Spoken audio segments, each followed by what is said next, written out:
Hi everyone, welcome back to another episode of Introverted Indies. I'm Lucy A. McLaren. I'm the co-host of Introverted Indies alongside my fellow author Lydia Baker. And we set this up as a means of providing our fellow introverted indie authors a means of sharing the word about their book, the writing inspiration, whatever it is, because we know how difficult it is to put the word out there to feel able to talk about these things when you are really introverted. So today I'm joined by Judith Mortimore. So I'll hand over to you, Judith, to tell me a little bit about yourself.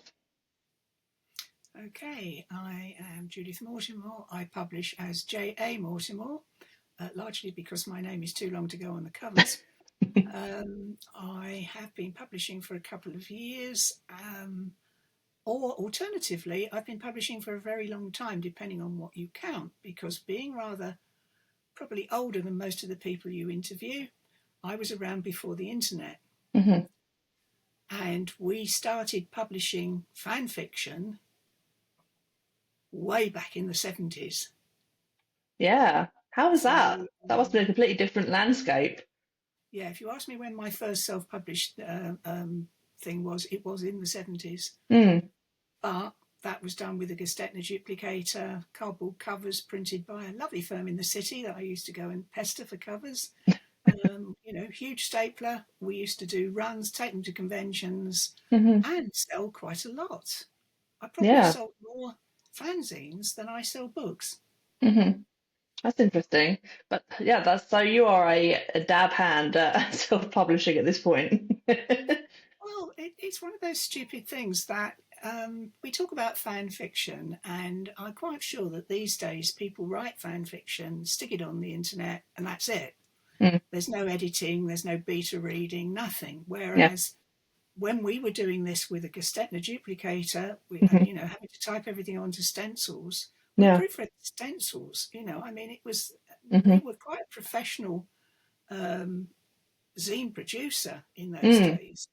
That everything was proofread, everything was edited, Hmm. nothing went straight from the pen to the stencil. It was all Mm. quite complicated. And Yeah. yeah, okay, we were probably in breach of huge numbers of copyrights because it was fan fiction. but, But again, it being pre-internet, it's like who knew? Who knew that was happening?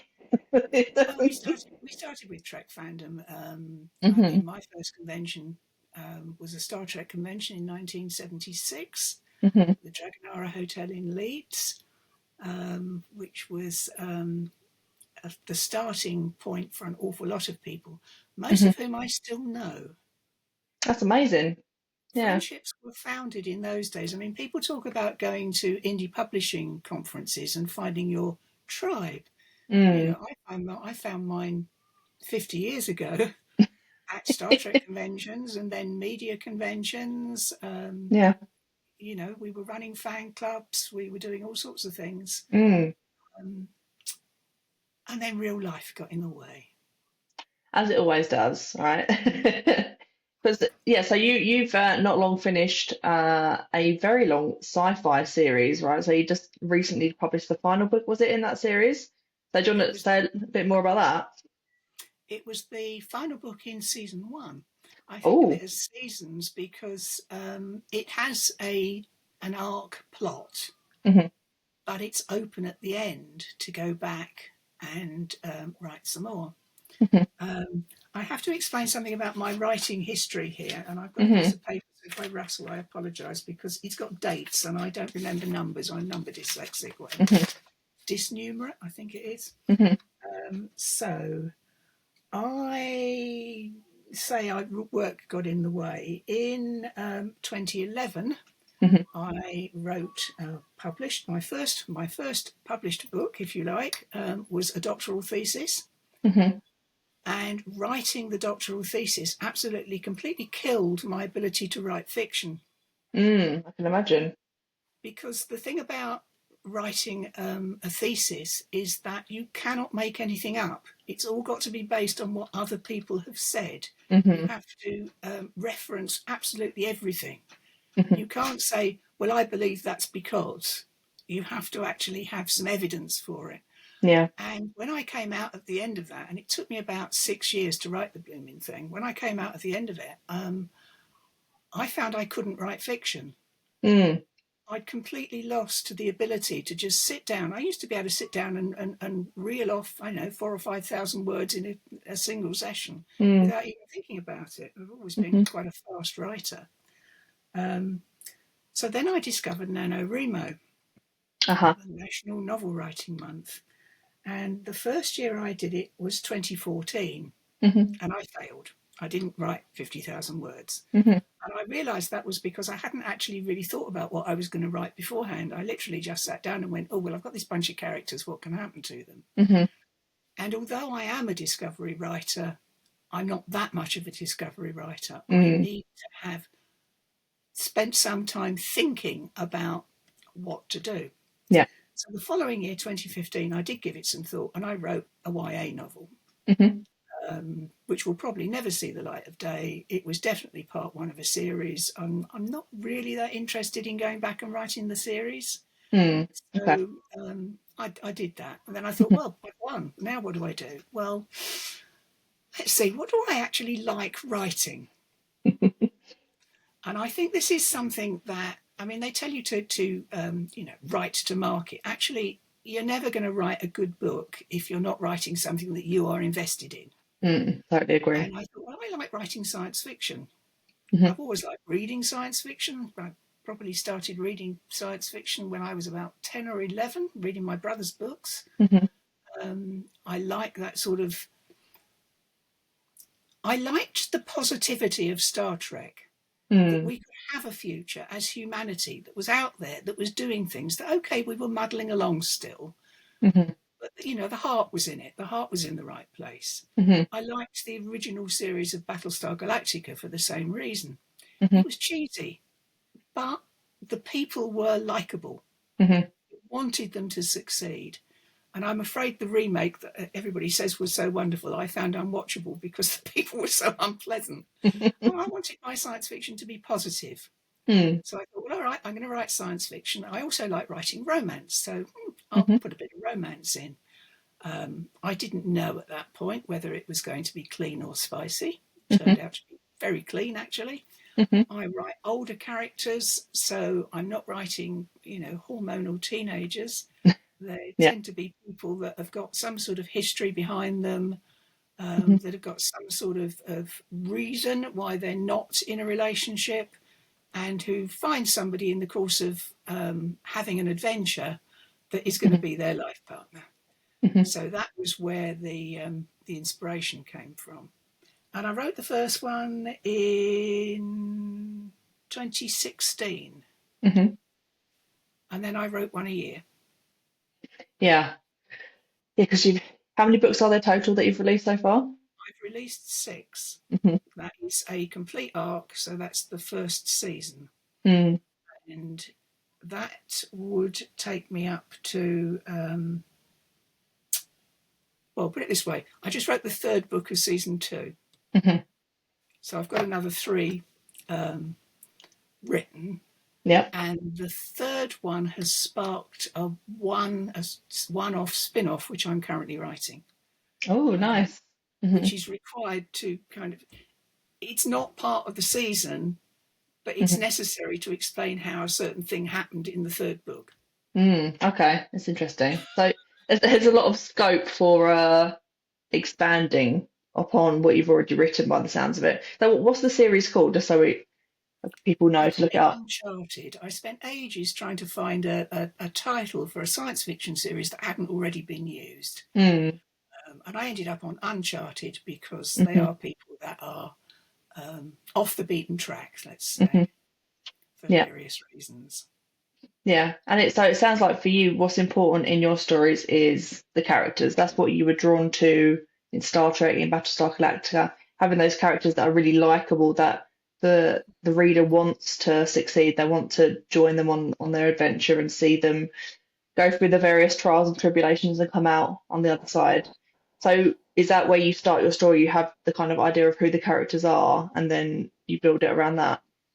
It's kind of 50-50, which is Hmm. why I I'm still really looking for my audience because they are not romances, they're not spicy. Mm, Although there is a romance, hmm but they're also not straight science fiction. So mm, I have to have both. In order to tell the story of the characters, I need to know what it is that they are hmm involved with. Yeah. Um, and the inspiration for the book that I finished in November, the quickest hmm I've ever written one actually, I wrote it in 23 days. And that I'm was amazing. around 60,000 finished. That's a first draft. It'll be about 70 when I edit because I hmm always edit in more detail. I, Mm, I tend, I'm one of those people that doesn't visualize. If somebody says visualize an apple, I mm, kind of can visualize the concept, but I don't get a picture in my mind. yeah. And I think that for people that like me, and there are quite a lot of us that have that inability to visualize in that way, hmm um, we kind of know what something looks like, but we don't describe it. hmm So I have to Yeah. go back and put the descriptions in. I find I never describe people. I know what they look like. Mm, I realised I'd got hmm to about 40,000 words into the one I just finished, and I hadn't actually said that the male main character had a beard. mm. Because you just knew I knew it, that. but it hadn't kind of hadn't come up. So yeah, it didn't get. I've had what I do is I print everything. I hmm come from an age when you could not rely on uh, backups mm, in computers. That hmm there were horror stories about people who lost their entire mm. backlog of books because there was a lightning strike that happened to hit the power cable that fed their computer. You know, from miles away. I mean, it wasn't Yeah. even close. hmm So I don't trust mm, just backing up. I do back up, but I don't just trust that. So I print hmm everything, hmm um, and I print as I go, and it all goes in a folder. And if I go, hmm oh, hang on, I haven't mentioned his beard, I get a post-it note and I write mention beard and stick it somewhere near the beginning so that Yeah. I know that I've got to put that in. And hmm the same with anything that comes up later on where you go, I really should have indicated that this was going to happen later. hmm So I'll go back and put a note in saying, mention this because it's going to become important Yeah. later. So yeah, me and post-it notes. Yeah, Very handy. I, It's I that call art most of of the trees that I waste, but yeah. but it's just that's what works for you. You know, I think it's a unique thing to everyone kind of finding that process of what works for you in terms of the first draft and then going back in and adding all the bits and you know. Yeah, absolutely. Mhm. And so have you always wanted to be a writer, would you say? Because it sounds like sci-fi, like you said, you were reading that when you were really young. I was telling stories with my dolls before I could write. Mm, You know, I mean, I've I always found the fantasy worlds much more interesting than the real one. mm, mm-hmm, So I spent my entire senior school days being a spy. You know, I mean, that was because it was the man from Uncle in those days, mm-hmm, and we were all obsessed with that. mm-hmm, Uh, and you know, I had a character, and if I found myself in a situation I couldn't handle, mm-hmm, um, I would pretend to be the character because I knew she would be able to handle the situation, mm. which is a bit sad, really. But I I don't think we think all so. have to. I think it was a means of you giving yourself confidence, perhaps in situations where you felt a Yeah. bit anxious. hmm So yeah, and then when I decided, having written all these books, that I ought to do something with them, Mm, I couldn't decide whether I should try and get them professionally published. You know, find a publisher, find an hmm agent, find a publisher. Um, And I spent about 2 years researching which was the mm, best approach and realised that at my age, trying to be professionally published was hmm probably not going to be a good idea because by the time I'd actually got the first book out of a mm, 6 book series, yeah. um, I was going to be fairly ancient. It is just a fact though, isn't it? When you look at traditional publishing, like it's so slow. Because just going through all the different like querying, and then if you get an agent, they have to put your book on sub, and then if you get a publisher waiting for the editing, and that's Mm. usually kind of at least a year away, if not more, from publishing date. And so it just adds on huge chunks of time when actually self-publishing gives you total control over when you want to release your books. Absolutely. I mean, say I spent a couple of years doing the research because Mm, that's who I am. I have to do that. hmm And during that time, I joined the Romantic Novelists Association. So I got the first book of the series, did actually go through their, hmm um, their junior, we will do you an edit thing. hmm Although it was very clear that from the person that read it that they really were more a romance reader than a science mm, fiction reader, hmm because they didn't like the way I'd finished it. And it was like, well, that's because you want the romance to be the last thing. And actually, exactly. the hmm romance gets resolved before the plot does. And I'm sorry, but hmm that's the way the story works. Um, it doesn't always happen that way, but mm, um, I let my characters decide how fast they're going to move. mm, Sometimes they get as far as maybe a kiss, and it's very obvious that something is going to happen after the hmm book finishes. mm, And sometimes other things happen earlier, but it's just the way the books turn out. hmm Um, I decided that I would try sending some short stories out and see if I could get anything picked up. hmm And I went through a whole load of sort of science fiction magazines and so forth. I had one particular story that went several places, nobody ever picked it up. mm, I just got to the point of going, all right, this isn't going to work. When hmm right at the end, the very last thing that I had out hmm was bought, hmm and that was a story in the Rebel Diaries anthology, hmm which was edited by Sacha Black, who does the Rebel podcasts, hmm and he's now a six-figure author. And the remit for the story, which I happened to pick up on Facebook as an open call for mm. fiction, was a story in which the villain won, and it could have swearing and sex. And I don't normally put sex and swearing in my mm. stories, but I thought I'm up to a challenge. So I wrote the story, which is in fact the last story in the anthology, and I always say it means that the anthology ends with a bang. Yeah. So that was Um, sci-fi as well. So, because is that the only genre that you feel like you Technically, enjoy that one was writing? fantasy. That one was Okay. fantasy because there's a very borderline between what is fantasy and what is science fiction. Yeah, that's true. And at the same time, I was doing NaNoWriMo. My hmm friend Penny, who I have known 50 years, like so many people I know, and who I hmm currently co-own a house with, hmm she's the one in the doctoral picture. The doctoral pictures Oh, up there. That's yes. me in hmm red, and that's her. And she wrote what she calls a cozy vampire story. Mm. And we were at an Easter con hmm a couple of years ago, and you know what an Easter con is because I know you've been to Easter cons. hmm We almost met online when you were a virtual attendee at an Easter con, and I signed you in. I only realised after I'd pushed the button who it was, which was quite funny.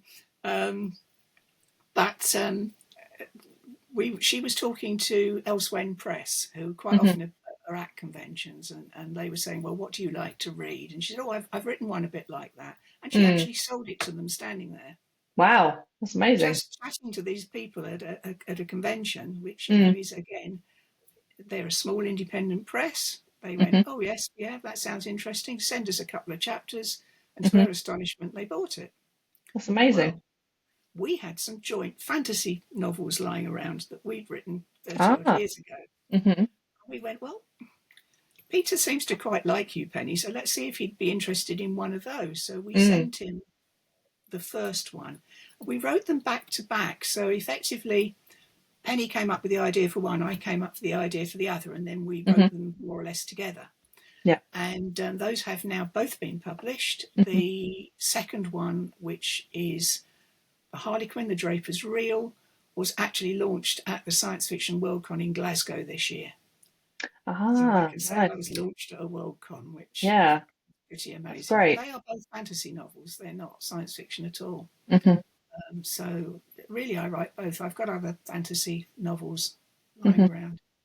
hmm I've got quite a few manuscripts I could do something with if I could buckle down. When you say that, so what was the reason that you shelved them in the first place? Was it just kind of not the right time for them?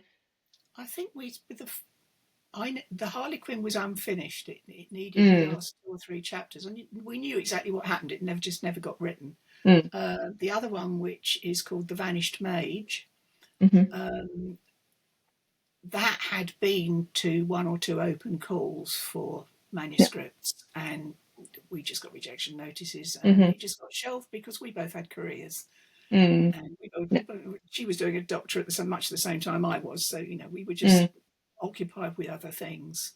yeah, Um, my career, such as it was, largely I was a typist, um, which meant that I had lots of time to type fiction in between typing mm, official things. hmm And I'm a very fast typist, over 100 words a minute, which is hmm why I can write a novel in 23 days. yeah, And I worked, I ended up working for the police. hmm And I ended up with more of a career than just being a typist. mm, I worked for the police for 30 odd years, and that actually gives you a lot of interesting things about people. I can imagine. Hmm Yeah, I always said that there was something new all the time. mm, It never got boring. Even when I was just doing the typing, it never got boring because it hmm was people are amazingly inventive in what they come up with to do that's naughty. Yeah, that sounds like you definitely took a lot of inspiration then from what you saw during your time at the police. Yeah, I worked on some major incidents as well, King's Cross Mm, Fire, hmm which was a very sad um, mm, incident. Some hmm train crashes. You know, it was very varied. I ended up at Thames Valley Police, which is hmm where I wrote the doctorate, hmm um, and I was the youth strategy manager. So I was writing policy at that mm. point. So I was still writing; it just wasn't fiction. Yeah. Well, like you said, doing your thesis was just it's just such the opposite of writing fiction. It just Yeah, you were in that headspace of writing back it all up. yeah. Um, what was your thesis on, if you don't mind me asking? I actually wrote down the title because I thought I'm sure you're going to ask, and I will never remember because they have fancy titles, Hmm and it was policy change and the street level policing of children and young people in a home county's police force. Wow, that sounds intense. That's very interesting though, because having worked with children as a counsellor, I feel like this Mm. it's all kind of part and parcel of the same thing. It's very interesting stuff, and it's incredibly important as well. Well, Um, the interesting thing, of course, is that when you talk about the police and children, most people assume offenders. mm, Children are citizens first. hmm yeah, They're members of the public. hmm They're also very often victims. mm, yeah, absolutely. And actually, the percentage that are offenders is the smallest percentage. Mm, hmm So, my role, if you like, was to try and pull all those threads together hmm and convince people like the Home Office that if you were dealing with recidivism in children, i.e., how often they reoffended, hmm it wasn't any good having um, a program that you did with children where all you counted was throughput. hmm yeah, Gosh, 30 children did this, but yes, but how many of them did it actually help? hmm So, absolutely. yeah, that was quite entertaining. Mm. And so and now, it took you a while to get out of the thesis mindset. That's where you started on you did your YA book that it's probably not going to go anywhere. Was that No, just, do you feel like that was just kind of a means of you getting back into the author headspace? It was just like a practice novel. absolutely, yeah, yeah. Mm, And I think that I'm a very clean writer, not in that he's not spicy, in that mm, because I've been a typist for such a long time, mm, I don't make a lot of spelling and grammatical errors. I yeah. don't make punctuation errors. hmm So it's very clean. So what goes to my editor is um, is probably a cleaner manuscript than she gets from a lot of people. mm, And I do run a spell check through, but it doesn't pick up very much. Hmm. I do this thing on Facebook and Instagram every Tuesday, Typo Tuesday. You And do. I struggle to find the typos, to be Do honest. you? Yeah, It always yeah. gives me a chuckle though, the ones you do find. Well, it's it was something I thought of doing as a regular sort of thing. I'm not very good at posting on social media. I never know what to say. Mm, I I come from a generation that were taught not to self promote. mm, We were the seen and not heard generation, if you like, yeah. and I've never been very good at that. Hmm. But I'm very bad at saying I write brilliant books. Yeah. I think a Um, lot of us struggle with that. And that's the thing, isn't it? About yeah. whether it's part of being an introvert as well, or just if you're not naturally a salesperson, it's just one of those things that it feels quite awkward, doesn't it? And it feels kind of, Yeah, yeah, embarrassing, as I would say, trying to just sell yourself and sell your book. yeah. I mean, the people that have read them love them, Hmm. but actually getting past the initial barrier, and the initial barrier is that science fiction readers tend not to like romance in their novels, even Hmm. though actually, if you go back and look at the classics, there's almost always some sort of romance going on. Hmm. It would be ridiculous to suggest there wasn't. Okay, quite Mm, often the female character was the prize for hmm. the male character for Yeah. succeeding in their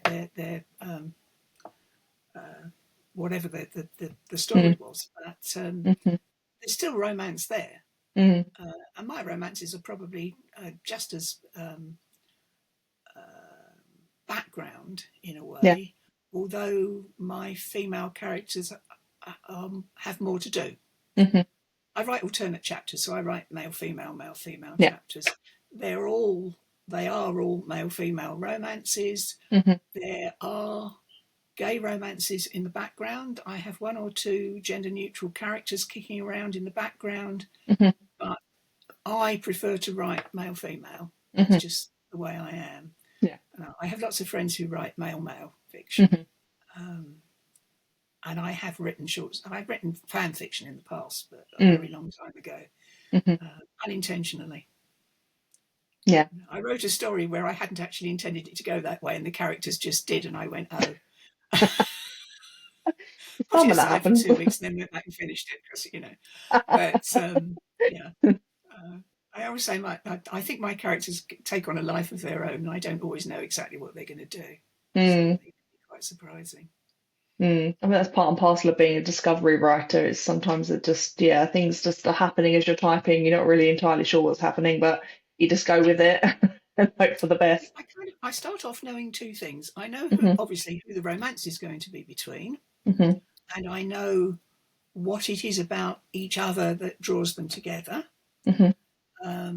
And I know what the issue is that they're trying to deal with, Hmm. and probably how that's going to be resolved, although not always. Hmm. Um, so, what I don't know is how they get from A to Z. Hmm. Things happen in the middle that Yeah. I'm not expecting. And I think that I write instinctively in 3 acts. Hmm. I watched an awful lot of American television in the 70s and 80s. And you think about it, it's a prologue, it's three acts Hmm. and an epilogue. Yeah. That's how those worked. Hmm. And I think that when I'm writing, I kind of go, oh, I'm just about coming up to the 1/3 mark. I need to have something exciting happen so there's a cliffhanger so that people stay in during the advert break. I get you've written so many books at this point that yeah, it's probably just an automatic thing that you're not even really fully having to think about. Yeah. So what do you do when you're not writing, Judith? Not a lot. Well, to be fair, I writing a do book in some 23 sewing. days. I do some sewing. I do a bit of patchwork, but all Hmm. manual. I hate machines.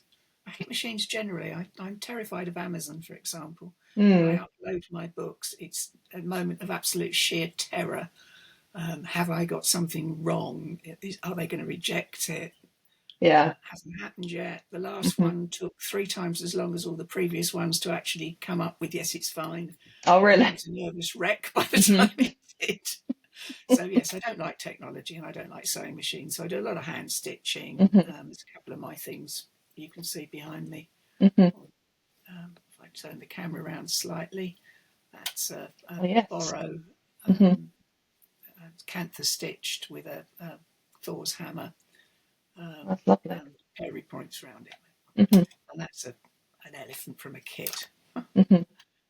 Yeah. So yes, I do a bit of sewing Hmm. and a bit of gardening. I've started going to the gym once a week because I really need to be a bit healthier.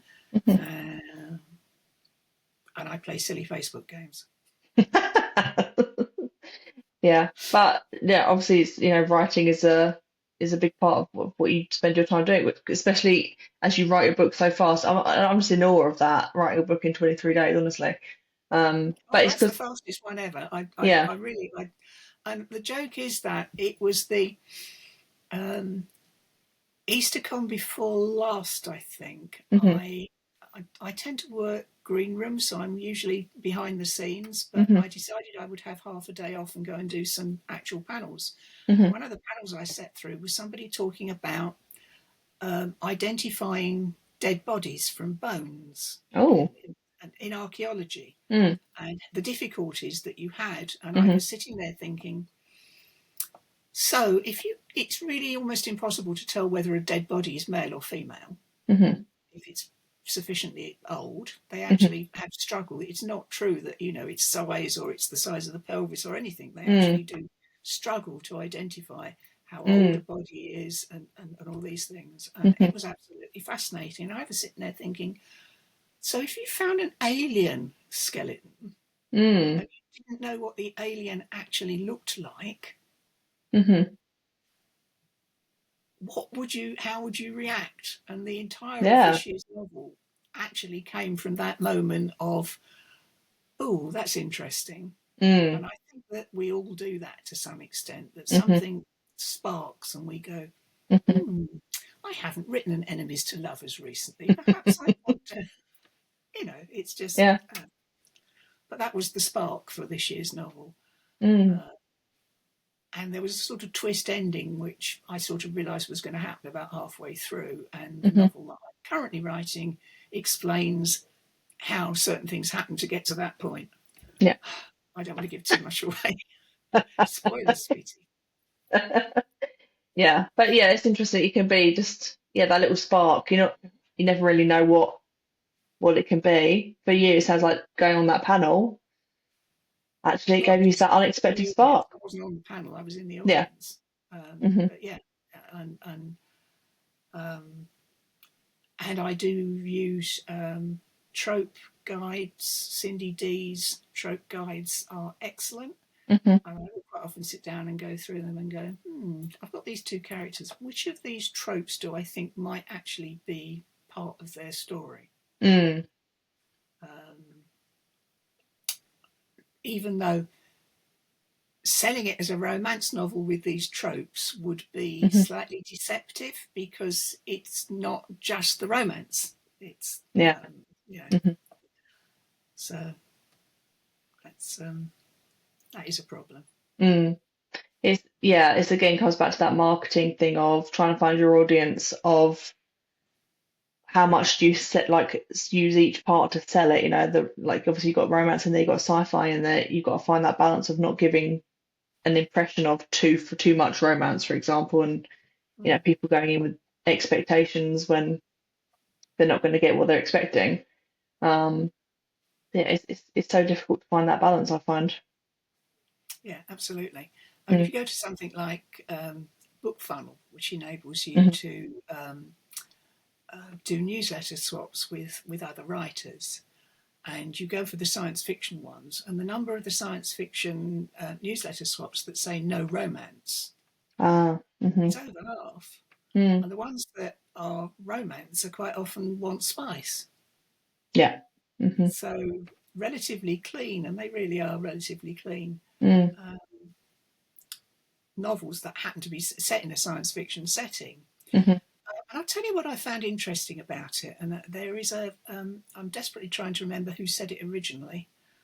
I picked it up from Mary Robinette Kowal. Hmm. Um, the difference between contemporary romance and science fiction romance. Hmm. Let's see if I can get this right. Contemporary romance is extraordinary people in ordinary situations. Hmm. Science fiction romance is ordinary people in extraordinary Mm. situations. Yeah, I like So I that. think that if you're writing science fiction, quite often the characters that you're writing are more like real people Mm. than some of the romance novels where nobody really behaves like that. Yeah, they're like the hottest people in the world.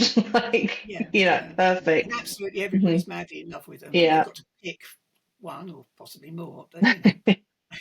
Yeah.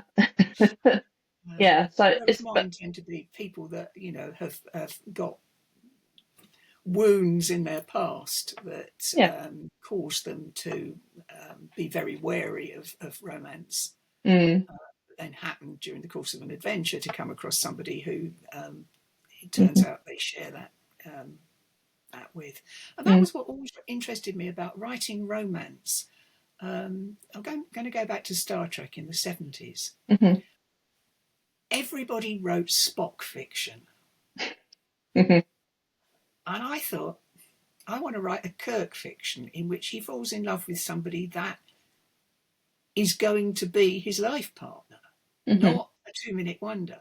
Mm. And when you've got somebody like that who seems to have a girl in every port, Hmm. actually creating a character that resonates to that Mm. extent was what interested me. And that was Mm. always what interested me, was writing a resonant character Yeah. to match the person in the TV show Hmm. that would actually be the right person for them, that would Mm. balance them in some way. Mm. So I think that was probably the starting point for me for romance, was always trying to find the right two people to put together. Mm. Yeah, it's interesting. I think it just makes the characters inherently more interesting having those kind of those wounds, those flaws, if you like, Mm. because ultimately the We've all got majority, exactly, right? We've all got stuff, baggage, whatever you want to call it. Um, and so for you, that it's the what makes you kind of connect with those characters is how do I find, yeah, that resonant person, that other half, if you like, that's going to kind of they're going to mm. connect with and they're going to build that future together with. Yeah, it's really interesting.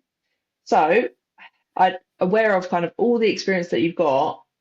What have you got any kind of tips or advice that you would give to other authors that are looking to set out on the self-publishing path? Yeah, the main one is read. Read everything. Don't Hmm. just read in your genre. I know they say read in your genre, but actually read everything, because if you only read in one genre, you're Hmm. missing out on so much Mm. of, particularly if you're writing romance, and let's face it, romance is the best selling Mm. genre. Yeah.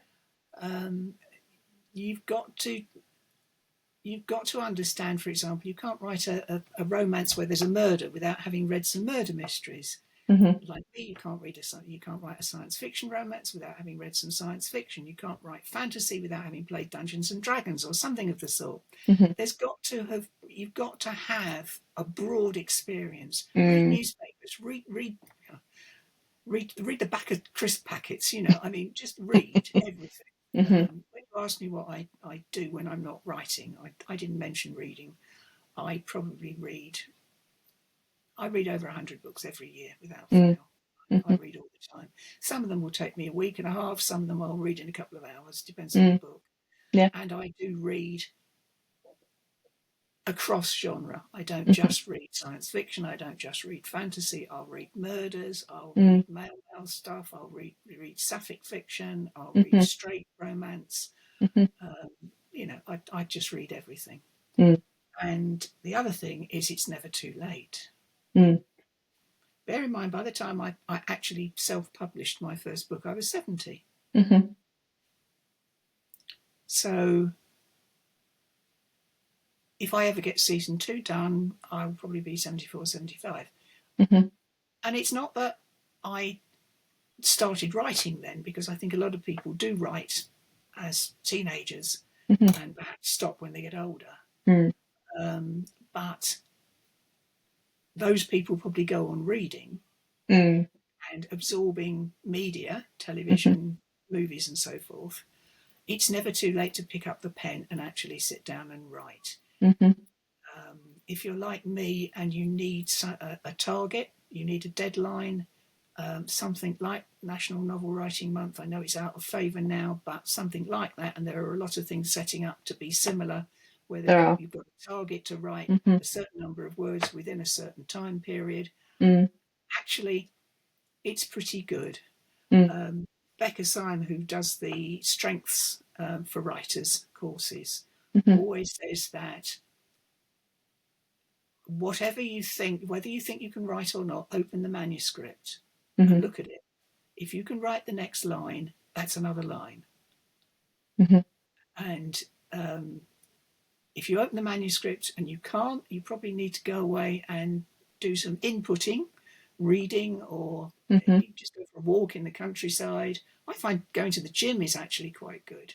Mm. Yeah. There's one or two of the machines where you get into the zone and your mind drifts off. Hmm.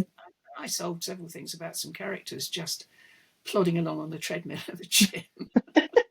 It's great, isn't it? It's sort of something about doing something completely separate to writing. Just it gets the cogs whirring in your head. Yeah, Mm. yeah. But and the other thing that Becca Syme always says is open the manuscript before you do anything else. So Hmm. don't go on social media because Mm. it's a time sink. Yeah. It doesn't actually, that advice doesn't work for me because I do the time sync stuff and then about 8 o'clock at night I go, oh gosh, I haven't written anything yet today. Um, Hmm. Open the manuscript, sit down and start and write for probably hour and a half, 2 hours, Hmm. turn out 1,000 or so words, more if I'm on a good night. I think the Mm. best night I had in November, I wrote 3,500 words in a couple of Mm. hours Yeah. because I just got into the flow. Mm. And yeah, it is first draft, Mm. and I will go back and do a second run through, but I need to let things sit for a few months before I go back to them. Hmm. I almost have to. I've got a terrible short-term memory, so I can almost forget what I've written Hmm. and go back to it and read it fresh a couple of months Mm. later. Actually, this isn't bad, but I haven't described this. I haven't said that. Oh, he had a beard. Hmm. Um, so those things get put Yeah. in, and then I do pay a very good editor. Hmm. Um, and I would recommend to everybody get an editor that you get on with. Mm. The first editor I had, she was okay. I mean, she was a perfectly good editor, but we Mm. just didn't really gel. And Yeah. I didn't feel like she was getting any enjoyment out of my manuscripts, which kind of it made the whole Mm. experience a bit flat. Yeah. But then I found somebody that seems to really like what I write and gets really enthusiastic and sends me lots of sort of, oh, I wasn't expecting that. And it's really, Hmm. if you've got an editor that will edit but will also tell you that you're doing okay, I think Hmm. that's beneficial. Yeah. And the other thing that I spend a reasonable amount of money on is covers. Mm. Um, I mean, the way that AI technology is coming along, it is going to be possible to create your own covers. But I think that unless you know something about graphic design, Mm. it's very easy to visualize something and come up with something that actually is not to market. Hmm. And this is the thing about covers that people think, oh, I need a cover that stands out. Actually, you don't. You want a cover where people will look at it and go, oh, that's a fantasy romance. Mm. Now I'll Yeah. read the blurb and see whether I want to buy the book. Mm. So just a quick glance, they need to identify the genre. Mm. So I thought, well, science fiction romance, what do I do? I could have people on the cover, but that's a bit over. I ended up with spaceships, but I wanted spaceships that weren't firing at anything because they're not military SF. Yeah. And,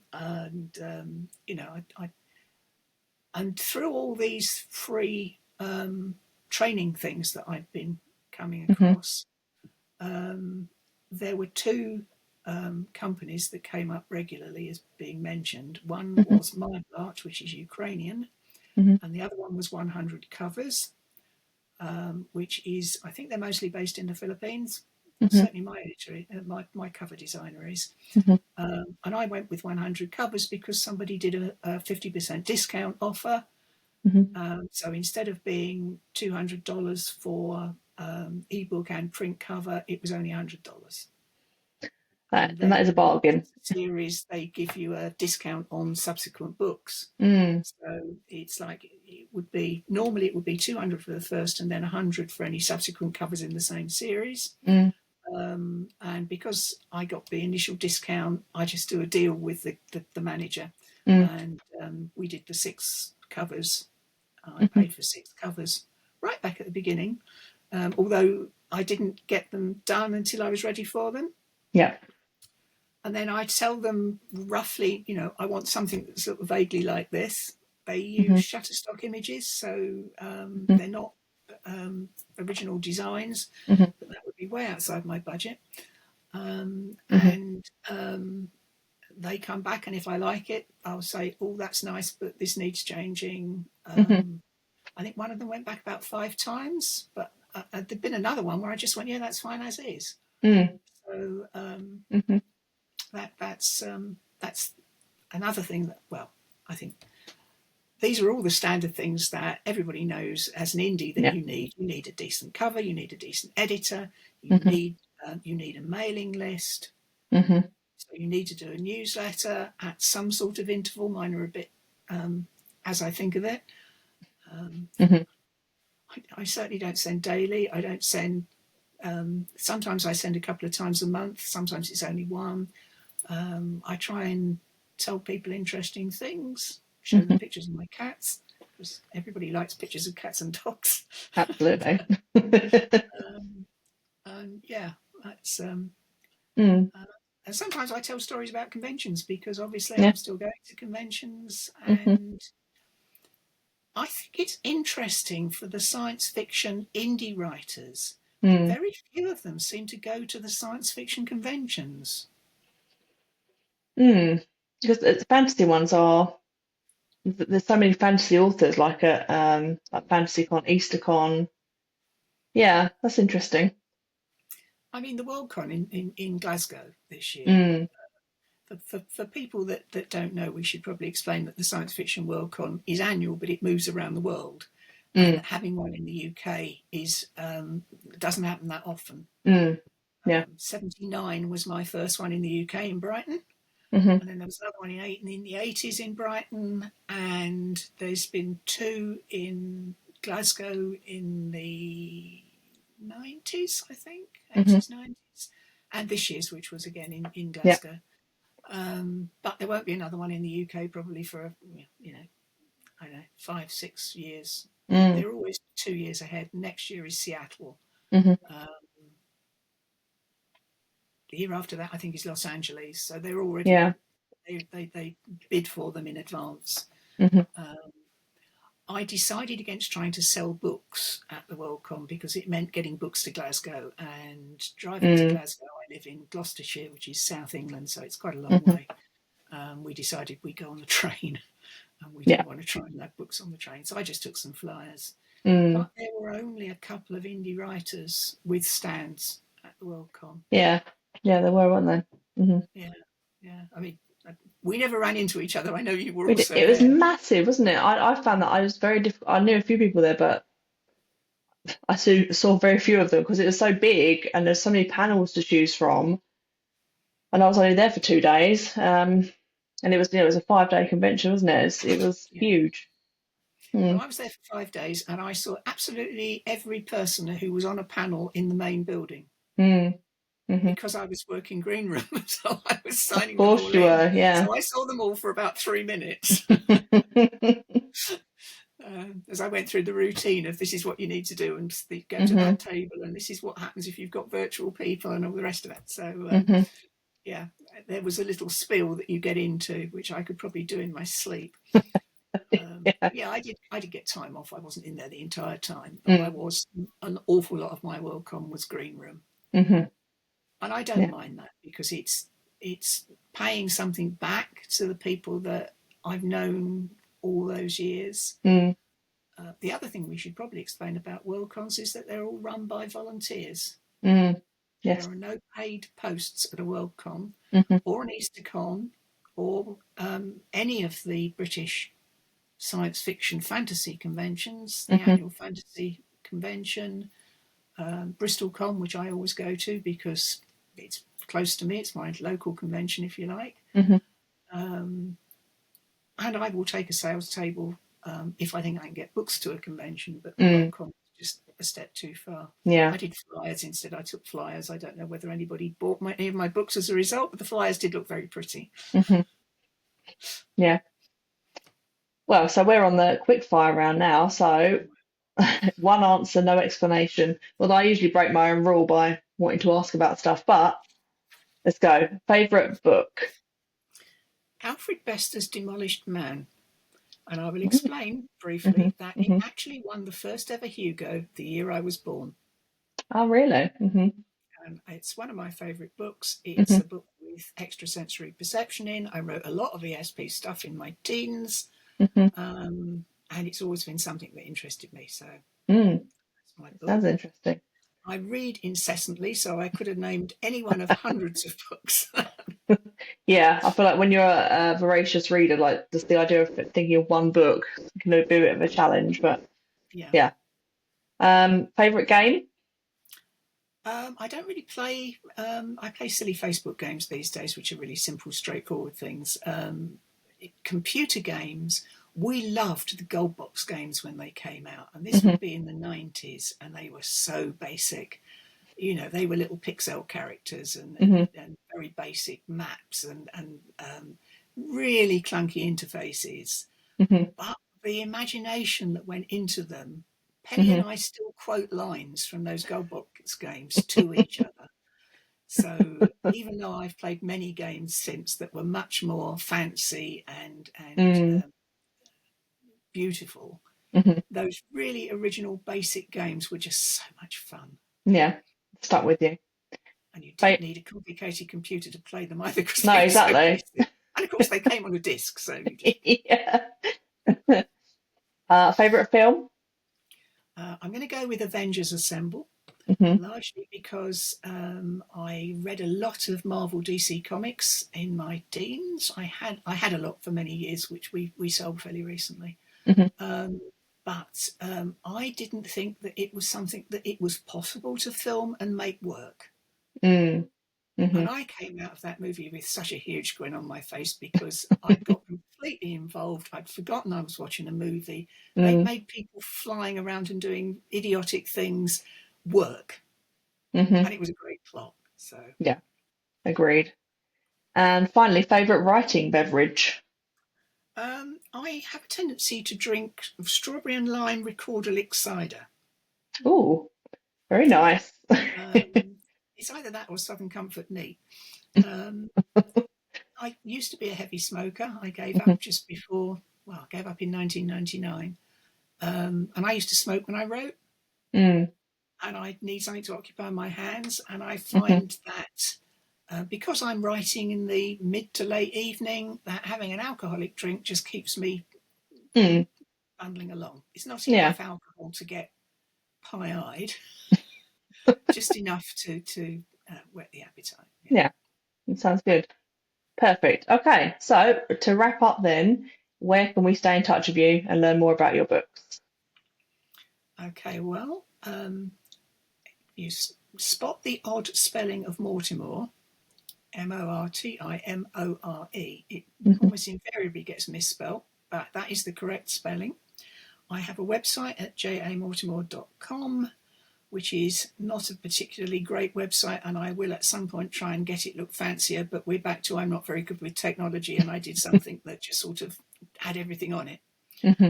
Um, I am J.A. Mortimore author on Facebook. I think I'm J.A. Mortimore on Instagram. But again, it's search for the surname spelling because it's Mm, that unusual that you won't find many others. hmm And certainly, I've never found another one who's a writer. hmm So yeah, and I'm on Blue Sky, hmm although I don't really interact with it. I never really interacted with Twitter. mm, It never appealed somehow. Um, I like to have a conversation in a string. mm, So I like Slack, for example. I don't get on as well with Discord. hmm Um, but that's just a personal preference, I suppose. As a typist, it's Yeah. yeah. Okay, perfect. Well, I'll leave all the links down below under this video as well so people can find all your stuff. But thank you so much for joining us, Judith. It was really interesting learning all about your various experiences writing, and do check out Judith's Uncharted series. First season out now is 6 books, and as you heard, there's several more books to come. So thank you very much, everyone, for joining us, and I'll speak to you again next time. Take care. Bye bye.